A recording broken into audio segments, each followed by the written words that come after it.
हर हर महादेव। राधे राधे। हरे कृष्णा। अधिक मास में आने वाली पद्मनी एकादशी को सभी एकादशियों में सबसे दुर्लभ और पुण्यदायी माना गया है। कहते हैं जो भक्त इस दिन सच्चे मन से व्रत और कथा सुनते हैं उनके जीवन में बड़े से बड़े दुख दूर हो जाते हैं। आखिर क्यों भगवान विष्णु ने इस एकादशी को इतना महान बताया है, आइए जानते हैं पद्मनी एकादशी की यह अद्भुत कथा। आप सभी को पद्मनी एकादशी की हार्दिक शुभकामनाएं। सुनिए पद्मनी एकादशी की व्रत कथा। प्राचीन समय की बात है। माहिष्मती नगरी में एक महान और प्रतापी राजा राज्य करते थे। उनका नाम था राजा कृतवीर्य।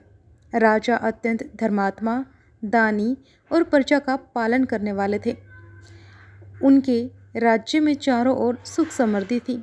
उनके राज्य में प्रजा हमेशा सुखी रहती थी। खेत लहराते रहते थे और राज्य में किसी प्रकार का भी भय नहीं था। राजमहल में धन, वैभव और ऐश्वर्य की कोई कमी नहीं थी। लेकिन फिर भी राजा और रानी के जीवन में एक बड़ा दुख था कि उनकी कोई भी संतान नहीं थी।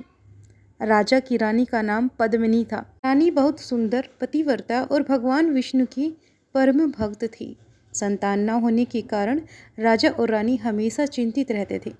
समय बीतता गया, राजा वृद्ध होने लगे, लेकिन उन्हें पुत्र प्राप्ति नहीं हुई। राजा ने अनेक यज्ञ करवाए, ब्राह्मणों को दान दिया, तीर्थ यात्राएं की और अनेक व्रत की, लेकिन उन्हें कोई फल प्राप्त नहीं हुआ। धीरे धीरे राजा का मन उदास रहने लगा। एक दिन राजा ने रानी पद्मिनी से कहा कि हे प्रिय, अब मुझे लगता है कि केवल तपस्या ही हमारी मनोकामना पूर्ण कर सकती है। राज सुख और वैभव से हमें कोई लाभ नहीं मिला। अब मैं वन में जाकर भगवान विष्णु की कठोर तपस्या करना चाहता हूँ। रानी पद्मिनी ने हाथ जोड़कर कहा, स्वामी, मैं हर परिस्थिति में आपके साथ रहूंगी। जहाँ आप जाएंगे वहीं मैं भी जाऊंगी। इसके बाद राजा ने अपना राजपाट मंत्रियों को सौंप दिया और रानी के साथ वन की ओर प्रस्थान कर दिया। दोनों घने जंगल में रहने लगे। वहाँ उन्होंने भगवान विष्णु की आराधना प्रारंभ कर दी। राजा कठोर तपस्या करने लगे। कभी वे केवल फल खाकर रहते, कभी जल पीते, कभी कई दिनों तक बिना भोजन के ही भगवान का स्मरण करते रहते। रानी पद्मिनी भी अपने पति की सेवा करती और भगवान विष्णु का भजन करती। दिन बीतते गए, महीने बीतते गए और फिर वर्ष बीत गए। कथा के अनुसार राजा ने हजारों वर्षों तक कठोर तप किया। धीरे धीरे उनका शरीर कमजोर होने लगा, उनका तेज कम होने लगा, लेकिन उन्होंने तपस्या नहीं छोड़ी। रानी पद्मिनी अपने पति की यह अवस्था देखकर बड़ी दुखी हुई। उन्होंने मन ही मन सोचा, इतनी कठोर तपस्या के बाद भी भगवान प्रसन्न क्यों नहीं हो रहे। अब मुझे ही कोई ऐसा उपाय करना होगा जिससे भगवान विष्णु अवश्य प्रसन्न हो जाए। दिन उस वन में महान तपस्विनी महर्षि अनसुईया आई। उनका तेज सूर्य के समान चमक रहा था। रानी पद्मिनी ने उन्हें देखते ही उनके चरणों में प्रणाम किया और विनम्रता से बोली कि हे माता, मेरे पति वर्षों से भगवान विष्णु की कठोर तपस्या कर रहे हैं, लेकिन अभी तक हमें संतान सुख प्राप्त नहीं हुआ। ऐसा कोई उपाय बताइए जिससे भगवान विष्णु हम पर प्रसन्न हो जाए। रानी की भक्ति और विनम्रता देखकर महर्षि अनसुईया अत्यंत प्रसन्न हुई। उन्होंने कहा कि हे पुत्री, अधिक मास के शुक्ल पक्ष में आने वाली पद्मिनी एकादशी अत्यंत पुण्यदायी है। यदि तुम श्रद्धा और नियम से इस व्रत को करोगी तो भगवान विष्णु अवश्य प्रसन्न होंगे। रानी ने हाथ जोड़कर कहा कि हे माता, कृपा मुझे इस व्रत की विधि बताएं। महर्षि अनसुईया बोली कि 10वीं तिथि से ही सात्विक भोजन करना चाहिए। एकादशी के दिन प्रातः स्नान करके भगवान विष्णु की पूजा करनी चाहिए। पूरा दिन उपवास रखकर भगवान का स्मरण करना चाहिए। रात भर जागरण करके हरि नाम का कीर्तन करना चाहिए। द्वादशी के दिन ब्राह्मणों को भोजन कराकर दान देना चाहिए। जो भक्त इस व्रत को सच्चे मन से करता है उसकी सभी मनोकामनाएं पूर्ण होती है।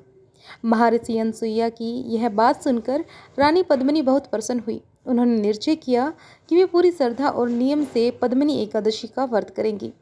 समय बीतते बीतते अधिक मास आया और पद्मिनी एकादशी का पावन दिन भी आ गया। प्रातःकाल रानी ने नदी में स्नान किया। उन्होंने स्वच्छ पीले वस्त्र धारण किए, भगवान विष्णु की सुंदर प्रतिमा स्थापित की, घी का दीपक जलाया, पीले फूल चढ़ाए, तुलसी दल अर्पित किया। इसके बाद रानी ने हाथ जोड़कर भगवान विष्णु जी का ध्यान किया और पूरे दिन निराहार रहकर भगवान के मंत्रों का जाप करती रही। रात होने पर उन्होंने जागरण किया। पूरे वन में भगवान विष्णु के भजन गूंजने लगे। रानी की भक्ति देखकर देवता भी प्रसन्न हो गए। अब जैसे जैसे रात बीतती रही, रानी की भक्ति और भी गहरी होती जा रही थी। उनकी आंखों से भक्ति के आंसू बह रहे थे। वे बार बार भगवान से प्रार्थना कर रही थी कि हे नारायण, यदि मेरी भक्ति सच्ची है तो कृपा हमारे जीवन का दुख दूर कीजिए। तभी अचानक वह दिव्य प्रकाश प्रकट हुआ और चारों ओर सुगंध फैल गई। आकाश से पुष्पों की वर्षा होने लगी। रानी ने आश्चर्य से ऊपर देखा। उनके सामने स्वयं भगवान विष्णु गरुड़ पर सवार होकर प्रकट हुए। भगवान के चारों ओर हाथों में शंख, चक्र, गदा और पद सुशोभित हो रहे थे। उनका दिव्य रूप देखकर रानी पद्मिनी भाव विभोर हो गई। उन्होंने तुरंत भगवान के चरणों में प्रणाम किया।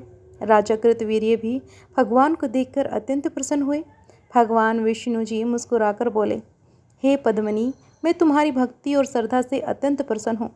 तुमने अत्यंत कठोर व्रत और उपवास किया है। अब वर मांगो।